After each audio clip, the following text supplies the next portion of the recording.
Marcus Chen had been running calculations in his head for the past 6 hours, and every single one told him the same thing. He was completely screwed. The navigation computer on his cargo hauler Lucky Strike had failed 3 jumps ago, somewhere between the Kepler station and what should have been the Sol system. Instead of seeing the familiar glow of Earth's sun, his view screen showed nothing but the cold darkness of uncharted space. "Come on, you piece of junk," he muttered, tapping the side of the navigation console for the 100th time. The screen flickered briefly, showing a mess of corrupted data before going dark again. Marcus slumped back in his pilot's chair and rubbed his eyes. 27 years old, 6 years of deep space cargo runs under his belt, and this was how it was going to end. Lost in the void with a hold full of medical supplies that some frontier colony desperately needed. His grandmother had always said the Chen family was cursed with bad luck, but Marcus had never believed her. Until now. The irony wasn't lost on him that he'd spent his entire adult life trying to earn enough credits to buy a better ship, something reliable that wouldn't break down in the middle of nowhere. The asterisk Lucky Strike was anything but lucky, a 40-year-old Hermes-class freighter that had been patched and repatched so many times it was more repair tape than original hull. The emergency beacon had been broadcasting for 2 days now, but Marcus held little hope of rescue. This region of space wasn't on any trade routes he knew of. Independent haulers like him stuck to the well-traveled corridors between established systems. Out here, in whatever godforsaken corner of the galaxy he'd stumbled into, the chances of another ship picking up his distress signal were practically zero. Marcus was contemplating whether to risk another jump with the broken nav computer when his proximity alarms started screaming. He shot upright in his chair, hands flying across the control panel to bring up the sensor display. What he saw made his blood run cold. 3 massive shapes were emerging from behind a nearby asteroid, each one easily 10 times the size of his little freighter. The ships were unlike anything he'd seen before, with sleek, curved hulls that seemed to shift color in the starlight. They moved with a fluid grace that spoke of advanced technology far beyond human capabilities. "Unknown vessels, this is Marcus Chen aboard the independent freighter asterisk Lucky Strike," he broadcast on all standard frequencies. "I'm experiencing navigation system failure and require assistance." His voice cracked slightly on the last word. The approaching ships made no response, but they began to spread out in what looked suspiciously like a hunting formation. Marcus's hands were shaking as he powered up what few defensive systems the asterisk Lucky Strike possessed. A pair of mining lasers that could maybe scratch the paint on one of those behemoths, and shields that were designed to stop micrometeorites, not military-grade weapons. He was a cargo hauler, not a warship. His idea of a dangerous cargo run was dodging pirates in the Outer Rim, not facing down alien dreadnoughts in uncharted space. The lead ship suddenly accelerated, closing the distance between them in seconds. Up close, Marcus could see intricate patterns carved into its hull, flowing designs that seemed almost organic. Weapon ports opened along its flanks, revealing arrays of energy weapons that made his mining lasers look like children's toys. This was it. This was how he was going to die, vaporized by aliens in a ship held together by hope and spare parts. But instead of firing, the alien ship extended what looked like a docking tube. Marcus stared at the screen in confusion. They wanted to board him. That was somehow even more terrifying than being blown out of space. At least an energy beam would be quick. He'd heard stories about what some alien species did to captured humans, though he'd always assumed they were just spacer tailies told to frighten new crews. The docking tube attached to his airlock with a metallic clang that reverberated through the ship's hull. Marcus considered making a run for the escape pod, but where would he go? His life support would last maybe 6 hours in a pod, and then he'd die slowly instead of quickly. At least if he stayed, he might learn what these aliens wanted before they killed him. Heavy footsteps echoed through the airlock, followed by what sounded like clawed feet scraping against metal. Marcus drew the small plasma pistol from his emergency kit, knowing it was useless, but needing to feel like he was doing something. The inner airlock door hissed open, and Marcus got his first look at his captors. They were beautiful and terrifying in equal measure. Humanoid in basic shape, but clearly not human, they stood nearly 7 feet tall with scales that shifted from deep emerald to brilliant gold depending on how the light caught them. Their faces were elegantly angular, with large eyes that seemed to hold depths of ancient wisdom. What truly caught his attention, however, was that they were all unmistakably female, and their scale patterns seemed designed to emphasize rather than hide their feminine forms. The leader stepped forward, her scales more gold than green, with intricate silver markings that looked like tattoos but moved slightly as he watched. When she spoke, her voice was melodious, almost hypnotic, but the universal translator in his ship's computer struggled to keep up. "Human male," she said, her words carrying an accent unlike anything he'd heard before. "You broadcast distress signal. You are broken." Marcus blinked in surprise. He'd expected demands for surrender or threats of violence, not what sounded like concern. "My navigation system is damaged," he managed to say, his voice barely above a whisper. "I'm lost." The dragon woman, for that's what she looked like, a humanoid dragon from some ancient Earth legend, tilted her head in a gesture that seemed almost curious. "Lost," she repeated, as if tasting the word. "This is not good for human male. Space is dangerous for small ship." Yes, it is," Marcus agreed, unsure where this conversation was going. The plasma pistol felt heavy and useless in his hand, and he slowly set it down on the control panel. "I was trying to reach Earth. Home." Something flickered across the dragon woman's features at the word home. She exchanged glances with her companions, and they began speaking in their own language, a series of musical tones and subtle harmonics that the translator couldn't parse. Marcus caught glimpses of what might have been argument or debate, though their expressions remained largely unreadable to human eyes. Finally, the leader turned back to him. "Earth is very far, many dangerous systems between here and human worlds. Small ship will not survive journey alone." She paused, studying him with those deep, intelligent eyes. "We will help." Marcus felt a surge of hope mixed with suspicion. In his experience, nothing in space came free, especially help from unknown aliens. "What do you want in return?" he asked. The dragon woman's expression shifted to something he couldn't quite read. "You are alone, human male. No mate, no clan, no protection. This is not natural state for sentient being. We offer you shelter, safety, purpose." "Purpose," Marcus repeated, not liking where this seemed to be heading. "Our fleet requires perspective of human male. Your species is known for resourcefulness, for finding solutions where others see only problems. We have encountered difficulties that our wisdom cannot resolve. Perhaps human cleverness can succeed where dragon knowledge fails." The way she said dragon made Marcus realize that's exactly what they were. Not just humanoid aliens that resembled the mythological creatures of Earth, but actual dragons who had somehow evolved to spacefaring capability. The implications made his head spin. Dragons were real, they had starships, and apparently they had problems that required human ingenuity to solve. "And if I refuse?" he asked, though he suspected he already knew the answer. The dragon woman's expression grew sad. "Then we repair your navigation system and send you on your way. But human male, your ship is old, failing. You have perhaps 3, maybe 4 jumps before total system breakdown.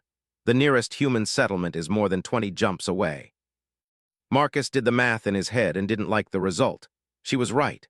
The asterisk lucky strike was on borrowed time, and he'd been fooling himself thinking he could nurse it back to civilized space. Even with a repaired nav computer, the odds of making it home were slim to none. "What exactly would this purpose involve?" he asked carefully. "You would join our fleet as advisor and consultant, share human knowledge, help solve problems that require outside perspective. In return, you receive protection, provision, and place among us." The dragon woman stepped closer, and Marcus caught a scent like warm amber and exotic spices. "It is good arrangement for all. And I could leave whenever I wanted." The dragon woman hesitated for just a moment before answering. "When your service is no longer needed, yes, though we hope human male will find our company agreeable enough to remain by choice." Marcus looked around the cramped cockpit of his dying ship, then back at the magnificent beings standing before him. Dragons. Real, honest-to-goodness dragons with starships and technology that made human equipment look primitive. The choice, when he really thought about it, wasn't much of a choice at all. "All right," he said slowly. "I accept your offer, but I want to know more about these problems you need help solving." The dragon woman smiled, revealing teeth that were definitely more predator than herbivore, but her expression was genuinely pleased. "Excellent. I am Fleet Commander Sirathan of the 3rd Migration Fleet. You will be brought aboard our flagship and briefed on current situation." She gestured to her companions. "Gather the human male's possessions. His ship will be taken in tow." "Wait," Marcus said as the other dragon women began moving toward his cargo bay. I have a delivery to make. Medical supplies for a colony on Kepler 7. People are depending on those medicines. Commander Sirathan paused and studied him with new interest. You would delay your own safety for strangers. They're not strangers, Marcus protested. They're human beings who need help. The supplies include antibiotics for a plague outbreak. Without them, hundreds of people could die. The dragon women exchanged glances again, and Marcus caught what sounded like approval in their musical conversation. Commander Sirathan nodded slowly.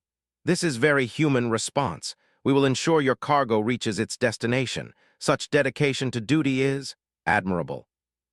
Marcus felt a flush of relief. He'd half expected them to dismiss his concerns about the delivery, but apparently dragons had some concept of honor and duty. That was encouraging, though he was still far from comfortable with his situation. 2 hours later, Marcus found himself aboard the dragon flagship, Celestial Flame, standing in a corridor that made him feel like an ant in a cathedral. The ceiling soared at least 30 feet overhead, supported by graceful arches that seemed to flow organically from the walls. Everything was built on a scale that accommodated beings much larger than humans, though he'd noticed that all the dragons he'd seen so far were roughly the same size as Commander Sirathan. His escort, a dragon woman with deep blue scales shot through with silver, had introduced herself as Navigator Thessarian. She'd been polite but distant during the brief tour, pointing out important areas of the ship, but offering little in the way of conversation. Marcus got the impression she wasn't entirely convinced that bringing a human aboard was a good idea. Your quarters, Navigator Thessarian announced, gesturing to an open doorway. They have been adapted for human requirements. Marcus stepped inside and stopped short. The room was enormous by human standards, easily the size of a luxury hotel suite. A bed that could have accommodated 3 people dominated one wall, while another area had been set up as a workstation with what looked like a computer terminal designed for human hands. Through a transparent wall that served as a window, he could see the vast expanse of space and the other ships of the Dragon fleet. This is very generous, he said, setting down the single duffel bag that contained all his personal possessions. Thank you. Fleet Commander Sirathan wishes you to be comfortable, Navigator Thessarian replied. Food synthesizers have been programmed with human nutritional requirements. Atmospheric controls are set for your environmental needs. If anything is insufficient, inform ship systems and adjustments will be made. Marcus nodded, still somewhat overwhelmed by the scale of everything. When do I meet with the fleet commander about these problems you need help with? When you have rested and acclimated, the navigator said. Human sleep cycles differ from ours. Rest period begins in 4 hours by ship's time. Fleet commander will meet with you during next active period. After Navigator Thessarian left, Marcus sat heavily on the enormous bed and tried to process what had happened to him. 12 hours ago, he'd been a failed cargo pilot facing death in the cold of space. Now he was apparently an advisor to a fleet of dragon women in ships that looked like they'd sailed straight out of a fantasy novel. The rational part of his mind kept insisting this had to be some kind of stress-induced hallucination, but the evidence of his senses was overwhelming. He walked to the window and stared out at the fleet. There had to be at least 50 ships visible, ranging from sleek escorts to massive vessels that dwarfed anything in the human fleet. They moved in perfect formation, their hulls catching and reflecting starlight in patterns that seemed almost choreographed. It was beautiful and alien and more than a little frightening. Marcus had read the intelligence reports about humanity's first contacts with alien species. Most had been cautious but peaceful, establishing trade relationships and cultural exchanges. A few had been hostile, leading to brief conflicts that usually ended in stalemate or negotiated ceasefires. But dragons? Dragons weren't supposed to exist outside of human mythology. Their presence here raised questions about the universe that made his head hurt. A soft chime from the room's communication system interrupted his thoughts. Human male Marcus Chen, came Commander Sirathan's melodious voice. If you are available, I would like to begin your briefing. The problems we face are urgent. Marcus straightened his rumpled jumpsuit and ran a hand through his hair. I'm ready, Commander. Excellent. Please report to Strategic Planning Center. Navigator Thessarian will escort you. The Strategic Planning Center turned out to be a vast chamber dominated by a 3-dimensional holographic display that showed what Marcus assumed was local space. Dozens of star systems were represented as glowing points of light, connected by lines that probably indicated hyperspace routes or patrol paths. Commander Sirathan stood before the display with several other dragons, all of them studying the tactical information with obvious concern. "Human male Marcus," Commander Sirathan said as he approached. "Thank you for coming promptly. We have much to discuss." Marcus stopped beside the commander and looked up at the holographic display. What he saw made his stomach drop. Red indicators were scattered throughout the projected star systems, and more seemed to be appearing even as he watched. "What am I looking at?" "Infestation," Commander Sirathan said grimly. 3 months ago, our long-range scouts detected artificial structures in this region of space. We investigated and found something that should not exist. The hologram shifted, focusing on a single star system. Marcus could see planets, space stations, and what looked like massive industrial complexes floating in the void. But there was something wrong with all of it, something that made his eyes water when he tried to focus on the details. "We call them the Devourers," another dragon woman said. Marcus recognized her as one of the boarding party from his ship. "They are not alive as we understand life, but they consume everything they encounter. Organic matter, metals, energy, even information itself. They grow stronger with each world they strip clean." "And they're spreading," Marcus observed, noting how the red indicators seemed to form an expanding pattern across multiple star systems. "Faster than we can contain them," Commander Sirathan confirmed. "Our fleets have engaged them 17 times. We have won 12 battles, but each victory costs us ships and personnel we cannot replace. The Devourers learn from each encounter, adapting their tactics and technologies. What worked against them last month fails today." Marcus studied the tactical display, his mind already working on the problem. "Show me the battle reports. I need to understand how they fight, what weapons they use, how they adapt." Commander Sirathan gestured, and the hologram shifted to show recorded footage from the Dragon Fleet's engagements. Marcus watched in fascination and growing horror as alien ships that seemed to shift and flow like living metal engaged the graceful dragon vessels. The Devourers fought with a ruthless efficiency that reminded him of pictures he'd seen of army ants, overwhelming their opponents through sheer numbers and relentless aggression. "They don't retreat," he observed. "Even when they're losing, they keep attacking until every ship is destroyed." "Correct," Commander Sirathan said. "This makes them predictable in some ways, but also extremely dangerous. They will sacrifice 100 ships to destroy one of ours if the tactical situation favors it." "What about their technology? Have you been able to study wreckage from destroyed ships?" The dragon women exchanged glances. "That is part of the problem," Navigator Thessarian said. "Their ships do not leave wreckage. When destroyed, they dissolve into base components that are quickly consumed by other Devourer vessels. We have learned almost nothing about their technology or capabilities beyond what we observe in battle." Marcus nodded slowly, pieces of the puzzle starting to form in his mind. "So you're fighting an enemy that learns from every encounter, doesn't leave evidence behind, and has unlimited numbers. No wonder you're having trouble." "Indeed," Commander Sirathan said, "our military doctrine emphasizes honor, skill, and individual prowess. These qualities serve us well against most opponents, but the Devourers do not fight with honor. They fight to consume, nothing more." "And you think human tactics might work better?" "Human military history is filled with examples of smaller forces defeating larger ones through innovation, deception, and unconventional thinking," another dragon woman said. "Your species has a talent for finding weaknesses where others see only strength."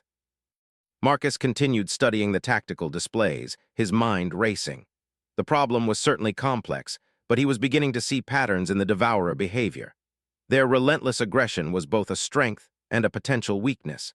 If he was right about their psychology, or lack thereof, there might be ways to exploit their single-minded focus on consumption. "I'll need access to all your intelligence data," he said finally. "Battle reports, sensor readings, communication intercepts if you have any, and I want to talk to your ship commanders who have actually fought these things. Sometimes the details that don't make it into official reports are the most important ones." Commander Sirathan smiled, the expression both beautiful and slightly predatory. "You are already proving your worth, human male Marcus. Very well. You will have complete access to our military archives and command staff. But first, you must understand the full scope of the threat we face." The hologram shifted again, this time showing a much larger section of space. Marcus felt his blood run cold as he saw the true extent of the Devourer expansion. What he'd thought was a localized infestation was actually a massive invasion front that stretched across dozens of star systems. Hundreds of worlds had already fallen, their populations either dead or fled. And at the rate the red indicators were spreading, they would reach inhabited systems within months. "Dear God," Marcus whispered, "how many people have died?" "We estimate 40 billion sentient beings have perished in the last year," Commander Sirathan said quietly. "The Devourers show no distinction between species, age, or combat capability. They consume all equally." Marcus stared at the hologram in stunned silence. 40 billion people. The number was so vast he couldn't really comprehend it. The entire human population of Earth was only about 12 billion. This wasn't just a military problem, it was a potential extinction event for every species in this region of space. "Why haven't you contacted the major powers?" he asked. "The Human Federation, the Altarian Republic, the Centauri Alliance, surely they'd send help if they knew what was happening." "Distance and politics," Navigator Thessarian said bitterly. "This region of space is far from established trade routes. By the time word reaches your major governments and they mobilize forces, the Devourers will have consumed everything within 50 light-years of their current position." "So you're fighting alone?" "Not entirely," Commander Sirathan said. "We have formed alliance with several smaller species whose worlds lie in the Devourer path, but their fleets are even smaller than ours. Together, we might delay the advance, but we cannot stop it with conventional tactics." Marcus looked around at the dragon women surrounding him, seeing them in a new light. These weren't conquerors or pirates who'd captured him for their own purposes. They were the thin line standing between an unstoppable force and the annihilation of billions of innocent people. And somehow, they thought he might be able to help them find a solution. "All right," he said, his voice steady despite the magnitude of what he was facing. "Show me everything you've got. If there's a way to stop these things, we'll find it." Commander Sirathan's expression brightened with something that might have been hope. "You begin to understand why we need human perspective, Marcus Chen. Your species has faced extinction before and survived through courage and cleverness. Perhaps you can teach us the same." As Marcus settled in for what he suspected would be a very long briefing, he couldn't help but reflect on the strange turns his life had taken. He'd started the day as a failed cargo pilot facing death in space. Now he was apparently humanity's representative in an alliance fighting for the survival of multiple civilizations. His grandmother had been wrong about the Chen family luck. This wasn't bad luck at all. This was destiny. Marcus had been aboard the Celestial Flame for 3 weeks, and his sleep schedule was completely destroyed. Dragon physiology apparently required only 4 hours of rest every 36 hours, which meant the ship operated on a cycle that played havoc with human circadian rhythms. He'd adapted by taking cat naps whenever possible and consuming enough stimulant tablets to power a small space station. The adaptation period had been worth it, though. Commander Sirathan hadn't been exaggerating when she'd promised complete access to the fleet's intelligence archives. Marcus had spent days poring over battle reports, sensor readings, and tactical analyses that painted an increasingly grim picture of the Devourer threat. The more he learned, the more convinced he became that conventional military thinking wouldn't save them. His quarters had been transformed into something resembling a war room, with multiple holographic displays showing different aspects of the tactical situation. Star charts covered one wall, marked with his own notations about Devourer movement patterns. Another display cycled through captured footage from the various battles, which he'd watched so many times he could predict every maneuver. But it was the conversations with the Dragon ship commanders that had really opened his eyes. Captain Veridiana of the heavy cruiser Asterisk Storms, Edge had described how Devourer ships seemed to share information instantaneously across vast distances. Commander Zephyria of the Destroyer Squadron had noticed that the enemy adapted not just to new tactics, but seemed to anticipate them before they were fully implemented. Most disturbing of all, Navigator Prime Celestine had reported that Devourer ships sometimes paused in the middle of battles, as if receiving new instructions or upgrades in real time. "Human male Marcus," came the familiar voice through his room's communication system. "Your presence is requested in the forward strategy chamber. We have received urgent intelligence." Marcus saved his work and made his way through the ship's corridors, nodding that he was starting to recognize individual Dragon crew members. The ship operated with a complement of nearly 800, and they'd all been curious about the human advisor. Most were polite but distant, though a few had shown genuine interest in human culture and capabilities. He'd given several informal lectures about human military history, which had been attended by dragons who took copious notes and asked surprisingly insightful questions. The Forward Strategy Chamber was a smaller, more intimate version of the main strategic planning center. Commander Sirathan stood before a holographic display that showed real-time updates from the fleet's scouting networks. Her expression was grimmer than usual, which immediately put Marcus on alert. "What's the situation?" he asked without preamble. 3 weeks of working together had established an easy rapport between them, built on mutual respect and the shared urgency of their mission. "Our scouts have detected massive Devourer fleet movements," Commander Sirathan replied, gesturing to the display. "They appear to be consolidating forces from multiple sectors into a single armada. Intelligence estimates suggest we're looking at over 3,000 ships." Marcus felt his stomach drop. The largest Devourer force the Dragon fleet had previously encountered had numbered perhaps 500 ships. 3,000 was beyond anything they could hope to engage directly, even with their allied forces. "Where are they headed?" he asked, though he suspected he already knew the answer. "The Kepler Confluence," Navigator Thessarian replied from her position at the tactical station. "It's a major intersection of hyperspace routes. Control of that system would allow the Devourers to strike at inhabited worlds across 100 light-year radius." Marcus studied the display, his mind automatically calculating distances and travel times. "How long do we have?" "Based on observed movement patterns, the Armada will reach striking distance of the confluence in 47 days, Commander Sirathan said. "Allied forces in the region can delay them, but not stop them. If the Kepler confluence falls, we lose any hope of containing the Devourer expansion." "What about evacuation? Can we get the civilian population out?" "Nearly 2 billion beings call the Kepler systems home," Navigator Thessarian said quietly. "We lack sufficient transport to evacuate even a fraction of that number. Most would die before ships could reach them." Marcus closed his eyes and tried to think. 2 billion lives hanging in the balance, and a Devourer armada too large to fight conventionally. This was exactly the kind of impossible situation that required unconventional thinking. The problem was, he'd been studying the enemy for 3 weeks and still felt like he was missing some crucial piece of the puzzle. "Show me the fleet composition data," he said suddenly. "I want to see what types of ships make up this armada." The holographic display shifted to show a breakdown of the Devourer force. As Marcus had expected, it was predominantly made up of smaller ships, what the Dragons classified as destroyers and frigates. But there were also larger vessels, including several ship types that hadn't been seen in previous battles. "These heavy units," Marcus said, pointing to a cluster of large red icons. "Have we ever encountered anything like them before?" "No," Commander Sirathan admitted. "Our analysts believe they may be command ships or specialized vessels for large-scale operations.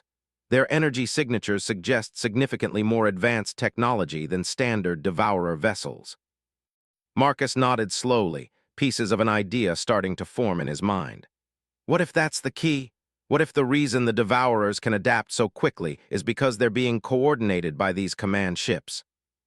"It would explain the instantaneous information sharing our captains have observed," Navigator Thessarian agreed. "But even if you're correct, those command ships are heavily protected. Our entire fleet couldn't fight through 3,000 escorts to reach them."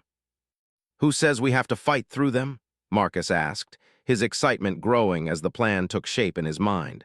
"What if we could make the escorts fight each other instead?" Commander Sirathan's eyes narrowed with interest. "Explain." Marcus began packing, his thoughts racing. "Every report I've read mentions how the Devourers share information and adapt tactics in real time. That suggests they're operating on some kind of networked communication system. What if we could disrupt that network? Or better yet, what if we could feed false information into it?" "Human deception tactics," Navigator Thessarian said with what sounded like approval. "Very devious." "More than devious," Marcus said, warming to his theme. "If we could make the Devourer ships believe they were receiving orders to attack each other, or if we could overload their communication network with contradictory commands, We might be able to turn their greatest strength into a weakness. Commander Sirathan was quiet for several moments, studying the tactical display with new interest. The technical challenges would be enormous, she said finally. We would need to understand their communication protocols, develop countermeasures that could penetrate their networks, and deploy them without the devourers detecting the intrusion. But it's possible, Marcus pressed. Theoretically, yes, the commander admitted. But we would need resources and expertise we currently lack.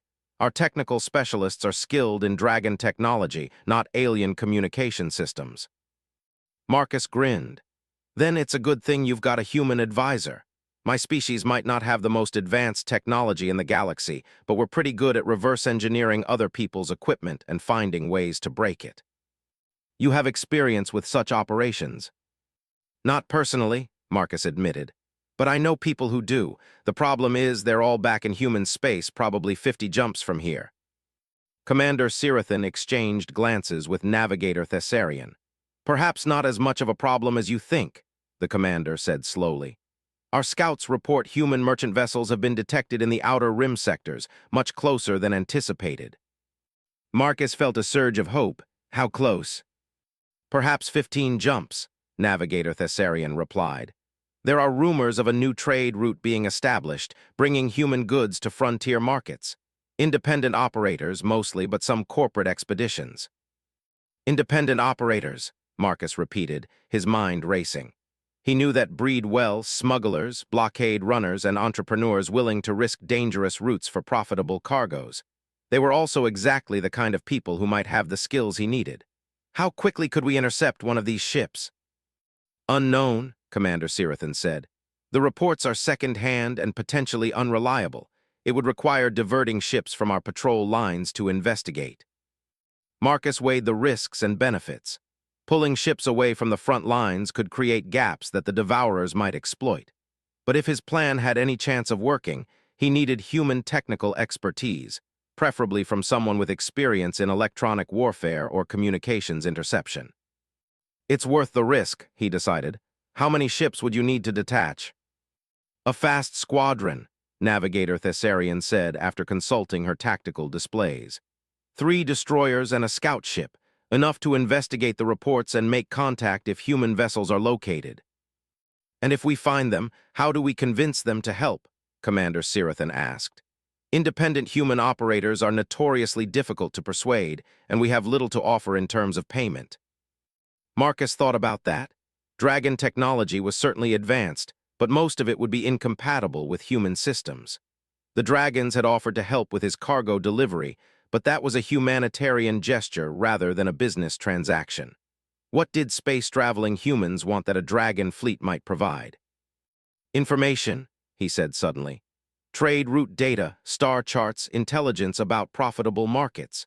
Independent operators live and die by having better information than their competitors. If we could offer them exclusive access to dragon-surveyed systems, that might be worth more than money. You would share our navigational data with humans, Navigator Thessarian asked, sounding surprised.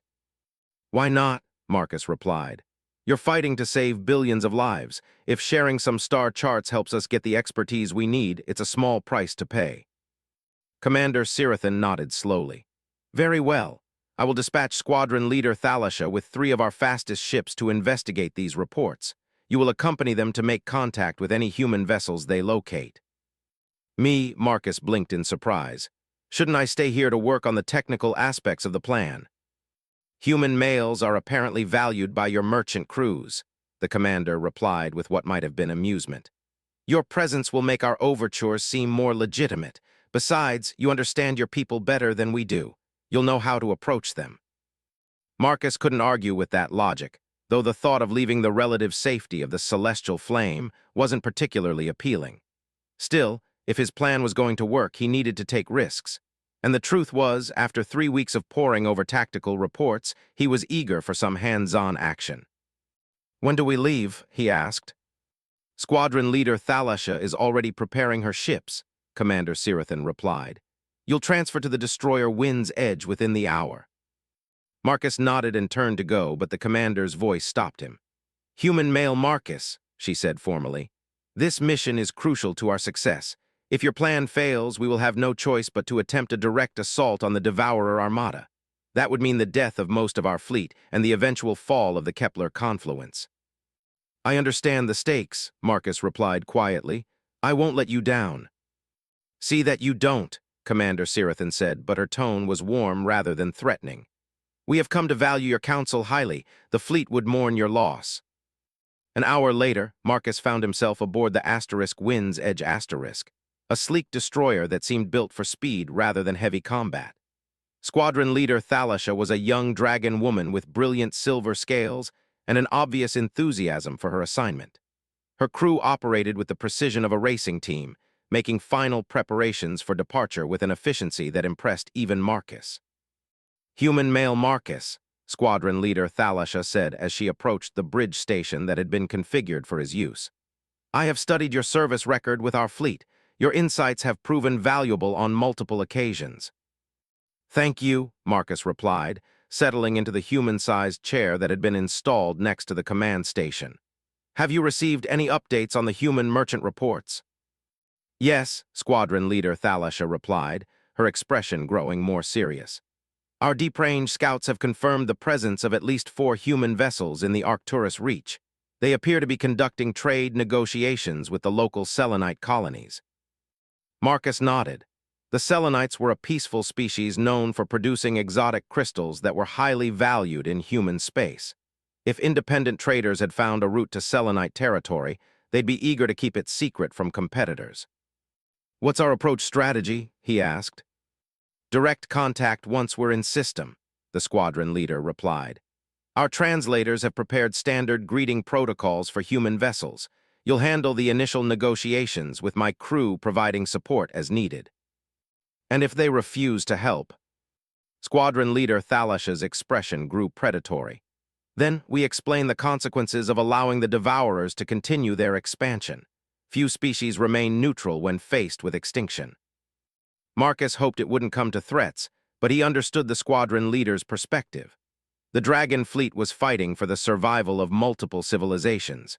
If some independent traders had to be coerced into helping, that was a small price to pay for billions of lives.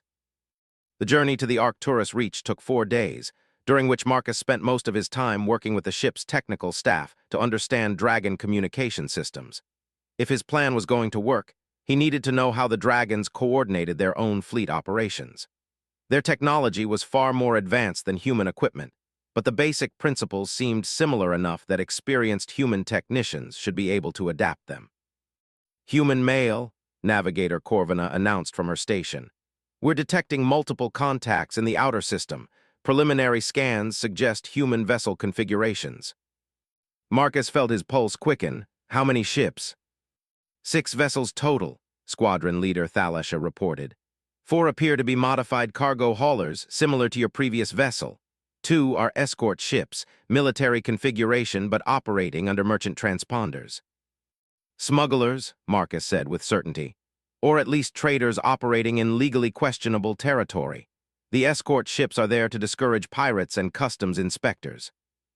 Will this complicate negotiations? Marcus considered the question. Smugglers were by nature paranoid and suspicious of official contact. But they were also pragmatists who understood the value of good information. If he approached them correctly, their natural opportunism might work in his favor. Maybe, he said finally, but smugglers are also survivors. If we can convince them the threat is real, they'll listen. Squadron leader Thalasha nodded and opened a communication channel. Human vessels in the Arcturus system. This is Squadron leader Thalasha of the Dragon fleet vessel Wind's Edge Asterisk. We request permission to approach for peaceful negotiations. The response came several minutes later, crackling with static and suspicion. Dragon ship, this is Captain Sarah Mitchell of the independent freighter Stellar Wind. We're conducting legitimate business in neutral space. State your intentions. Marcus leaned forward to speak into the communication pickup. Captain Mitchell, this is Marcus Chen, formerly of the cargo hauler Lucky Strike Asterisk. I'm traveling with the Dragon fleet as a human liaison. We have information that could be extremely valuable to your operation, but we need to discuss it in person. There was a longer pause this time. When Captain Mitchell's voice came back, it carried a note of curiosity mixed with continued wariness. Marcus Chen, I know that name. Word in the trader networks is that you went missing 3 months ago on a run to Kepler Station. Some folks figured you were dead. Not dead, Marcus replied. Just serving as an advisor to the Dragon Fleet.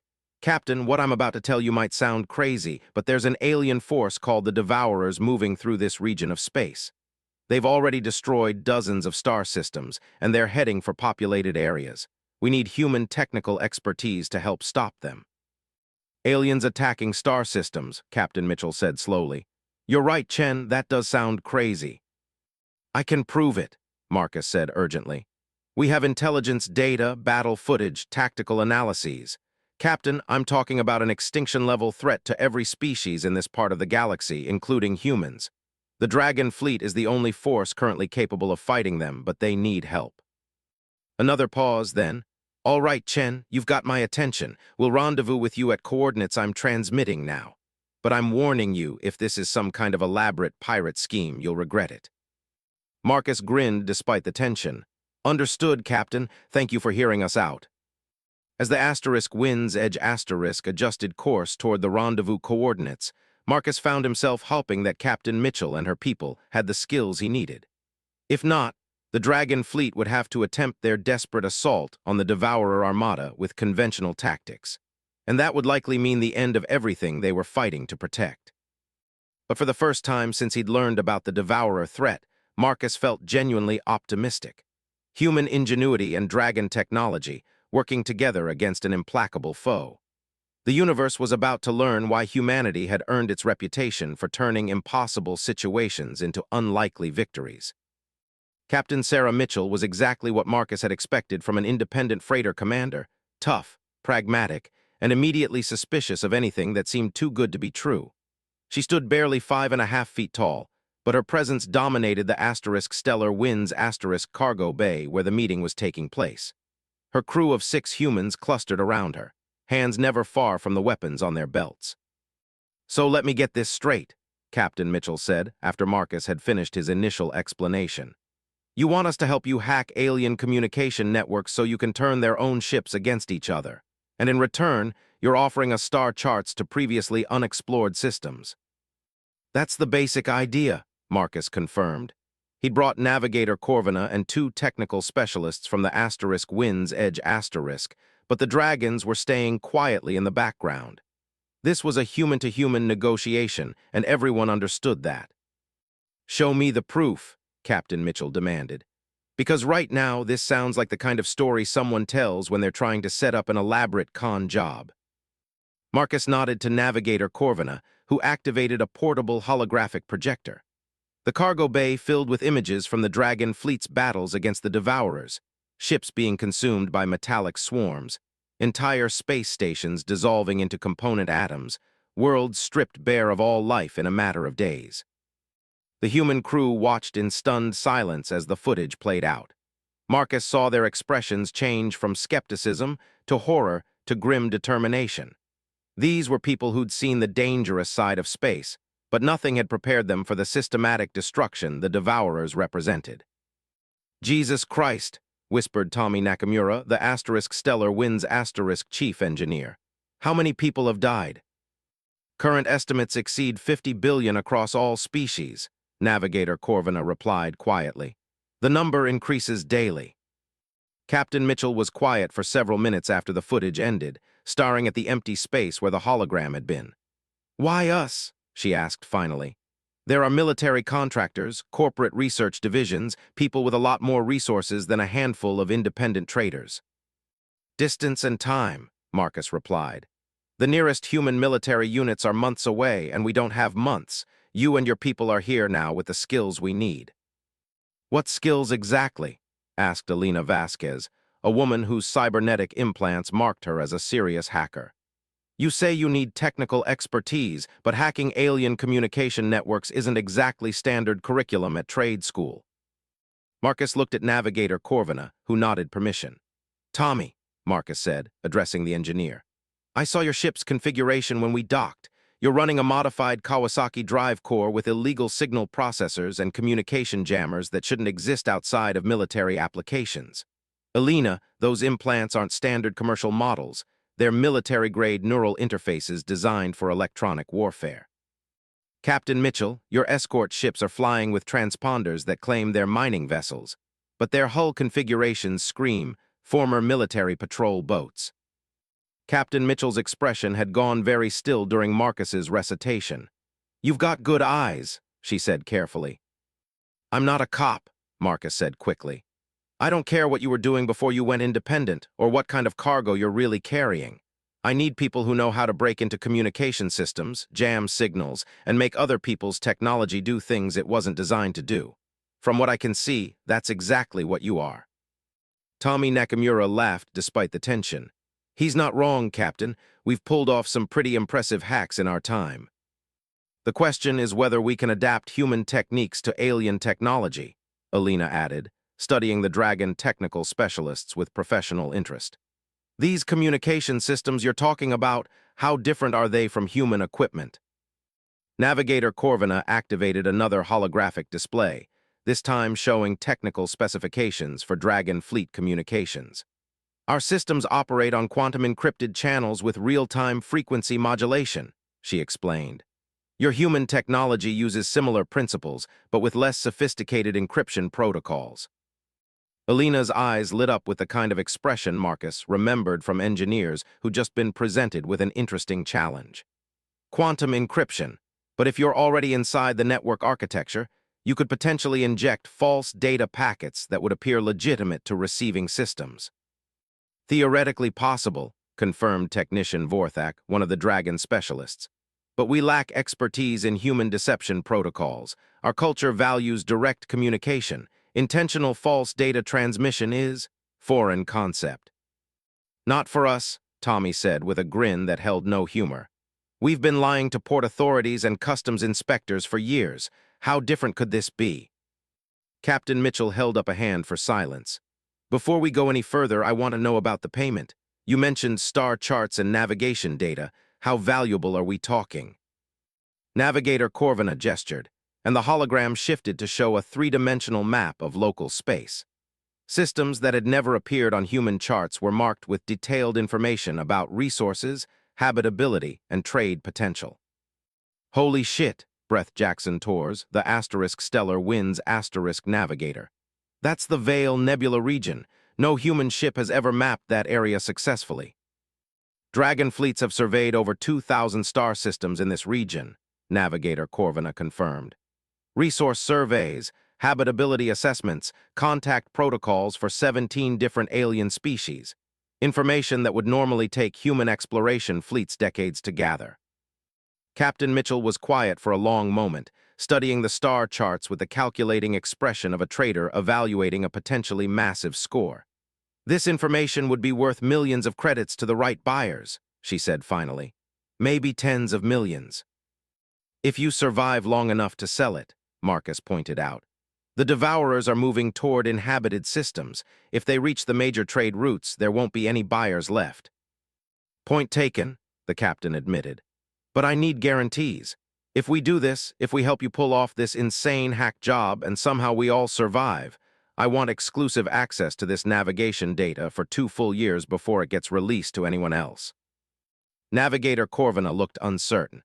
"I do not have authority to make such agreement. Fleet Commander Sirathan would need to approve." "Then get her on the communicator," Captain Mitchell interrupted. "Because that's my price. 2 years of exclusive access, full star charts, and technical specifications for any Dragon technology that's compatible with human systems. Take it or leave it." Marcus watched nervously as Navigator Corvina activated her communication device and began speaking in the melodious Dragon language. The conversation lasted several minutes, with what sounded like multiple voices participating on the other end. Finally, she turned back to the human crew. "Fleet Commander Sirathan accepts your terms," she announced. "But she requires verbal commitment from you personally, Captain Mitchell. Dragon honor bonds are not taken lightly." Captain Mitchell nodded solemnly.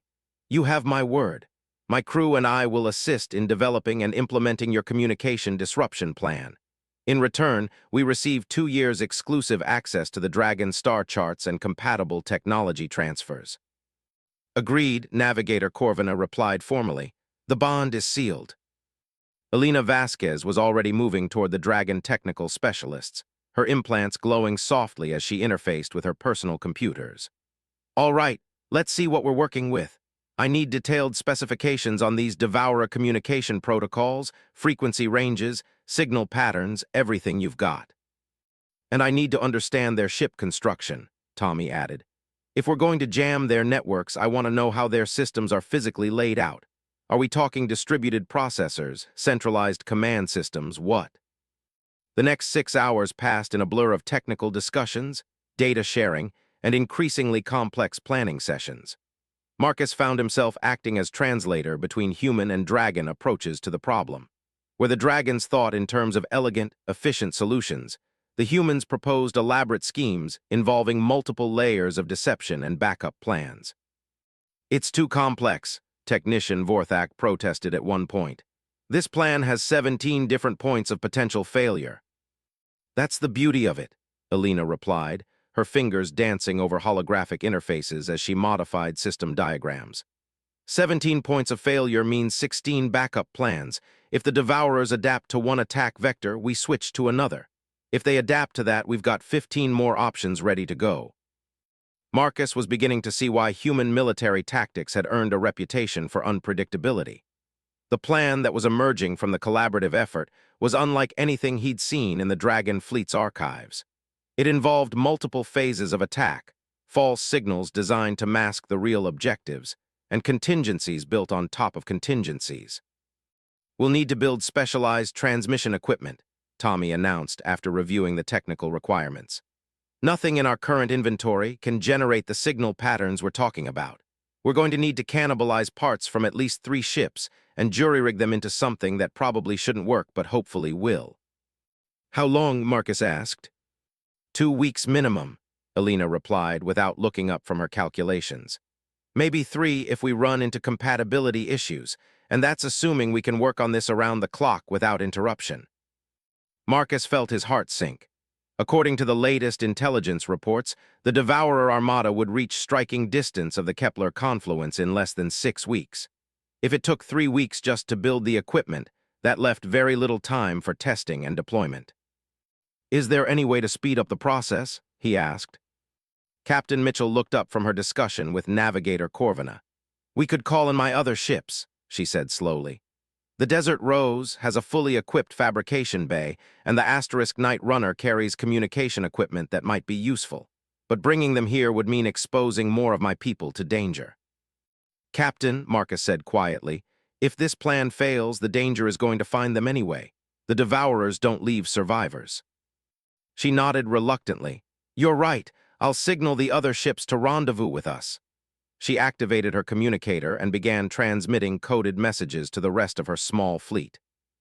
Over the next few days, Marcus watched in fascination as the human traders transformed themselves into an improvised research and development team. The Desert Rose's Asterisk Fabrication Bay became a round-the-clock workshop where human engineers and dragon technicians worked side by side to create equipment that existed only in theoretical specifications.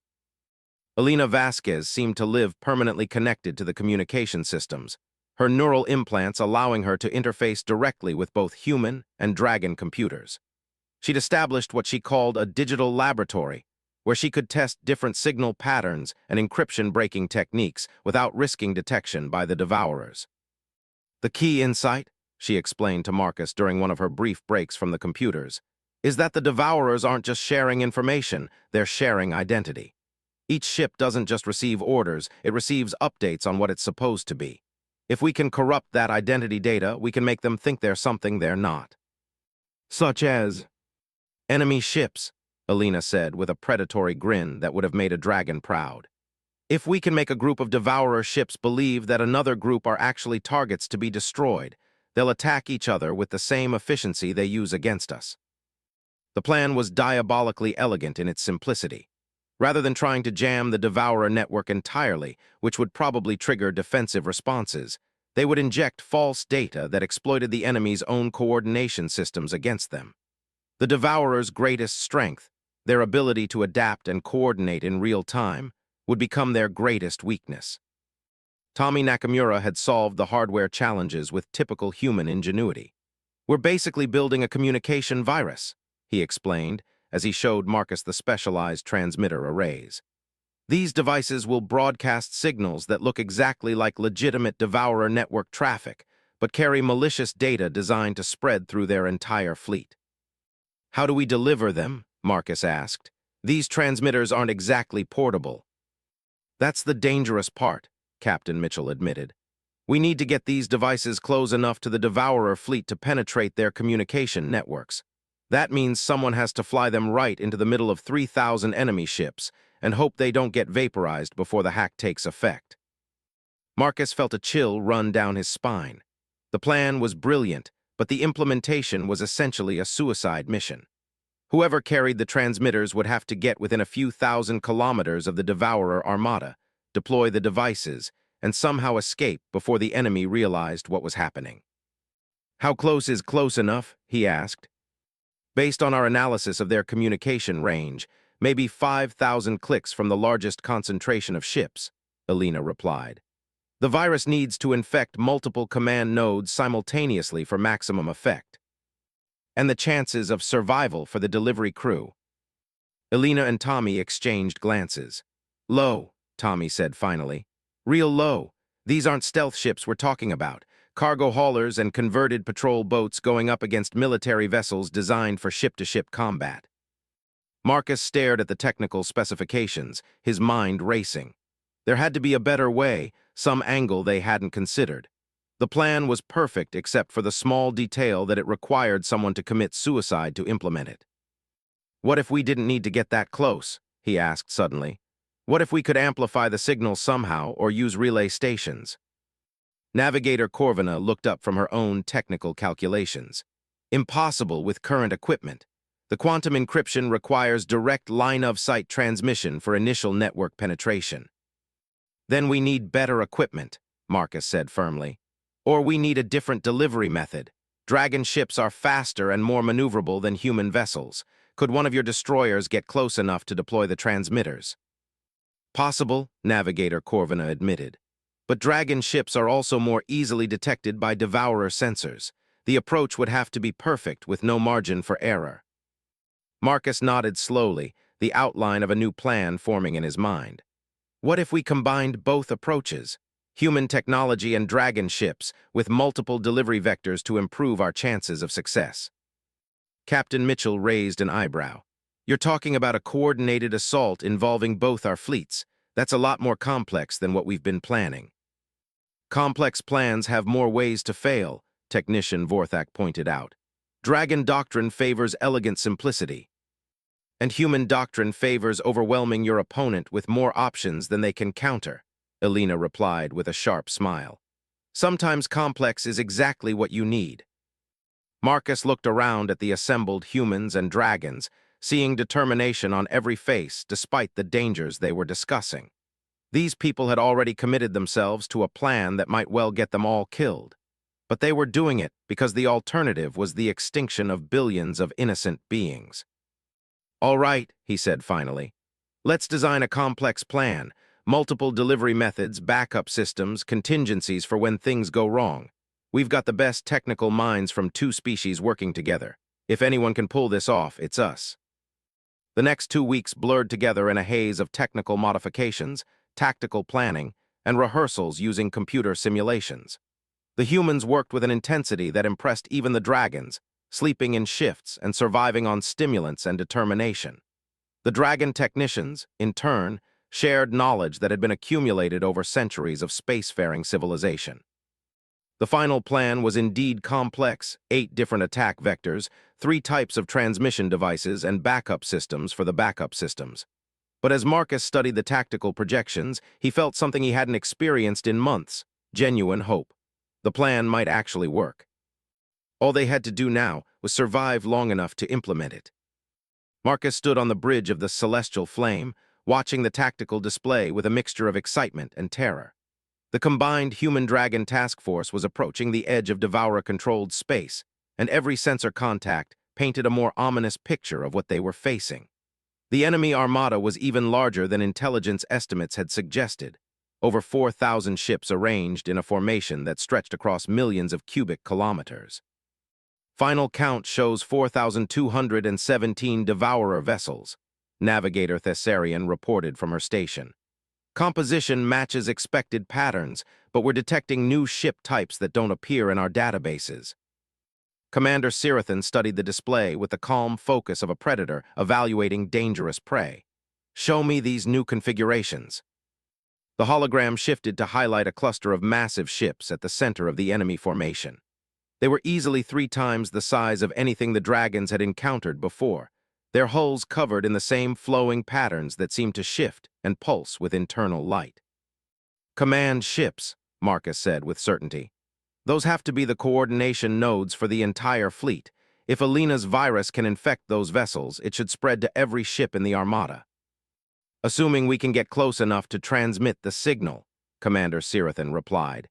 Those ships are protected by approximately 600 escort vessels in a defensive sphere formation. Marcus nodded grimly. The next few hours would determine whether weeks of planning and preparation had been worth the effort.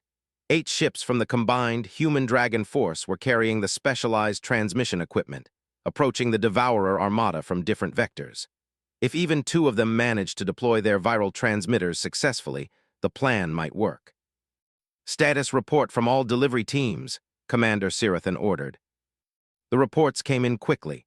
Squadron leader Thalash's destroyer Wind's Edge was approaching from the galactic north, carrying one of Alina's most sophisticated viral packages. Captain Mitchell's Asterisk Stellar Wind was coming in from the opposite direction, her ship's stealth modifications helping to mask her approach. The other 6 ships were spread across the remaining attack vectors, each carrying different versions of the communication virus.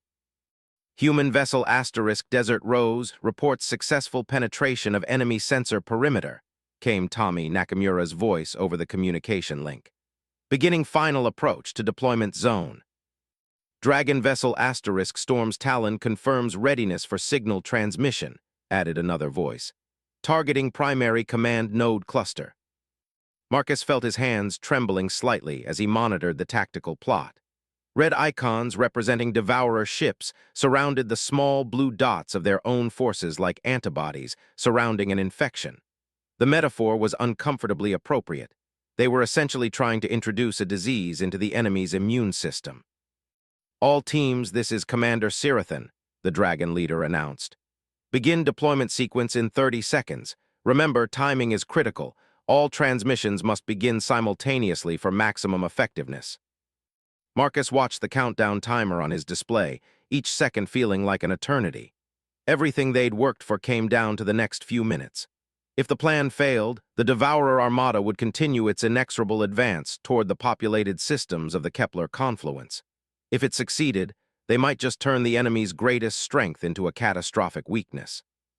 10 seconds, Commander Sirathan announced. All teams confirm ready status. One by one, the delivery teams reported their readiness. Marcus held his breath as the final seconds ticked away. Execute, Commander Sirathan ordered. Across the 3-dimensional battlefield, 8 ships began broadcasting Alina's viral signals into the heart of the Devourer communication network. The transmissions were invisible to normal sensors, quantum-encrypted data packets that would look like legitimate network traffic to the enemy's automated systems. For several minutes, nothing visible happened. The Devourer armada continued its steady advance, ships maintaining perfect formation as they moved toward their next target. Marcus began to worry that the virus had been detected and filtered out by defensive protocols they hadn't anticipated. Then the first ship began to change course. Devourer vessel designated Target 17 is breaking formation, Navigator Thessarian reported with barely contained excitement. It's turning toward the command ships. More contacts changing course, added another voice from the sensor station. Multiple vessels are beginning to deviate from their assigned positions. Marcus watched in fascination as the precise formation of the Devourer armada began to dissolve into chaos. Ships that had been moving in perfect coordination suddenly began maneuvering independently, some accelerating toward the center of their formation while others veered away entirely. The virus is spreading faster than we projected. Alina's voice came over the communication link from the asterisk stellar wind. I'm reading massive data traffic across the Devourer network. It looks like they're trying to correct what they think are navigation errors, but each correction is just spreading the corrupted identity data further. The tactical display was becoming difficult to follow as thousands of ship icons began moving in seemingly random directions. What had been an organized military formation was rapidly becoming a swirling maelstrom of confused vessels. First weapons fire detected, Navigator Thessarian announced. Devourer ships are beginning to engage each other. Marcus felt a surge of elation as he watched enemy vessels open fire on their former allies. The virus was working exactly as designed, making groups of Devourer ships believe that other groups were enemy targets to be destroyed. The same ruthless efficiency they'd used against organic opponents was now being turned against themselves. All delivery teams begin immediate withdrawal, Commander Sirathan ordered. Do not attempt to engage enemy vessels. Let them fight each other.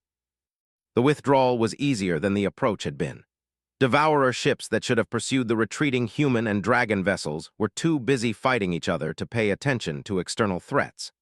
Marcus watched ships that had terrorized multiple star systems tear each other apart with the same mechanical precision they'd used to destroy entire civilizations. Preliminary damage assessment shows approximately 30% of the enemy fleet is engaged in fratricidal combat, Navigator Thessarian reported as they reached safe distance. The fighting is intensifying as more ships are infected by the viral signals. How long will this last? Marcus asked. Won't they eventually figure out what's happening and develop countermeasures? Alina's voice came back over the communication link. That's the beauty of the design. The virus doesn't just corrupt their identity data, it corrupts their ability to recognize that their identity data has been corrupted. Each ship thinks it's operating normally and that everyone else is malfunctioning. They can't fix a problem they don't know exists. Commander Sirathan was studying the tactical display with an expression of grim satisfaction. Estimated enemy losses now exceed 40% of total fleet strength, she announced. Remaining ships appear to be clustering around the surviving command vessels, but they're maintaining combat spacing as if expecting additional attacks from within their own formation. Marcus felt a mixture of triumph and revulsion as he watched the destruction unfolding before them. The Devourers were experiencing the same fate they'd inflicted on countless others, systematic annihilation without mercy or quarter. The irony wasn't lost on him that their salvation had come through turning the enemy's own tactics against them. Commander, came Squadron Leader Thalash's voice over the communication system. We're detecting something unusual about the command ships. They appear to be attempting some kind of emergency protocol. The tactical display shifted to focus on the massive command vessels at the center of what remained of the Devourer formation. Marcus could see that they were deploying some kind of energy field, a shimmering barrier that seemed to be expanding outward from their hulls. What are they doing? He asked. Unknown, Navigator Thessarian replied, her instruments working frantically to analyze the new development. Energy readings suggest they're attempting to establish some kind of network reset protocol. If I'm interpreting this correctly, they may be trying to purge all data from their communication systems and start fresh. Marcus felt his elation evaporate. If the Devourers could reset their network and eliminate the viral infection, they'd be back to their original coordination levels. Reduced in numbers, certainly, but still representing a massive threat to the inhabited systems. Can they do that? He asked Alina over the communication link. Theoretically, yes, came the reply after several seconds of analysis. But it would require them to completely shut down their communication network for several hours while the reset propagates through all surviving ships. During that time, they'd be operating independently without any coordination. That gives us an opportunity, Commander Sirathan said immediately. A Devourer fleet without coordination is just a collection of individual ships. They'd be vulnerable to conventional attack. Marcus studied the tactical display, his mind racing through possibilities. The surviving Devourer ships still outnumbered the combined human-dragon force by at least 10 to 1, but without their coordination advantages, those odds were much more manageable. How long do we have? He asked. Based on observed energy patterns, perhaps 6 hours, Navigator Thessarian estimated. The reset process appears to be extremely complex, involving quantum-level data purging across thousands of individual systems. Then we attack now, Commander Sirathan decided. Signal all Allied vessels we're going in. The next few hours were a blur of intense combat as every available ship in the Human-Dragon Alliance threw itself at the disorganized Devourer forces. Without their usual coordination, the enemy vessels fought as individuals, making them predictable and vulnerable to the superior tactics and technology of their opponents. Marcus watched from the Celestial Flames Asterisk Bridge as Squadron Leader Thalasha led a devastating attack run against a cluster of enemy destroyers, her formation exploiting gaps in their defensive coverage that coordinated ships would never have allowed. Captain Mitchell's converted merchant vessels proved surprisingly effective in hit-and-run attacks, using their knowledge of smuggling routes to approach enemy ships from unexpected angles. The dragon ships fought with a grace and efficiency that Marcus found mesmerizing. They moved through the battlefield like dancers, each vessel perfectly positioned to support its neighbors while avoiding enemy fire. Their weapon systems, normally designed for surgical strikes against specific targets, proved devastatingly effective against ships that couldn't coordinate their defensive responses. Enemy fleet cohesion is collapsing, Navigator Thessarian reported as another group of Devourer ships fell to concentrated fire from Dragon-heavy cruisers. Remaining vessels are attempting to disengage from combat. Marcus felt a surge of hope as he watched enemy ships beginning to retreat from the battlefield. For the first time since he'd learned about the Devourer threat, it looked like they might actually win. But his elation was tempered by the knowledge that this was just one fleet, one engagement in what might be a much larger conflict. "Commander," came Captain Mitchell's voice over the communication system. "My sensors are detecting multiple hyperspace distortions at the edge of the system. Something big is coming through." Marcus felt his blood turn to ice as he watched new contacts begin appearing on the tactical display. More Devourer ships were arriving, their formations perfect, and their coordination apparently unaffected by the virus that had crippled the First Fleet. "Reinforcements," Commander Sirathan said grimly. "They must have detected the attack and dispatched additional forces." The new arrivals numbered over 1,000 ships, fresh and undamaged, and obviously operating under full coordination protocols. Marcus watched as they began deploying into attack formations with the mechanical precision that made Devourer fleets so dangerous. "All ships begin immediate withdrawal," Commander Sirathan ordered. "We cannot engage a fresh enemy fleet while dealing with our current opponents." But even as the Allied forces began their retreat, Marcus could see that they weren't going to make it. The new Devourer fleet was positioned to cut off their escape routes, and the surviving ships from the original armada were rallying to join the fresh attackers. "Commander," he said quietly, "we're not going to make it, are we?" Commander Sirathan's expression was calm but resigned.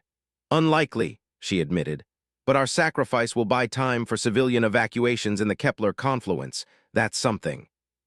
Marcus stared at the tactical display, watching as red enemy icons closed in on their small blue formation. After everything they'd accomplished, after proving that the Devourers could be defeated, it looked like they were still going to lose. The irony was almost too bitter to bear. Then Alina's voice crackled over the communication system, filled with excitement rather than despair.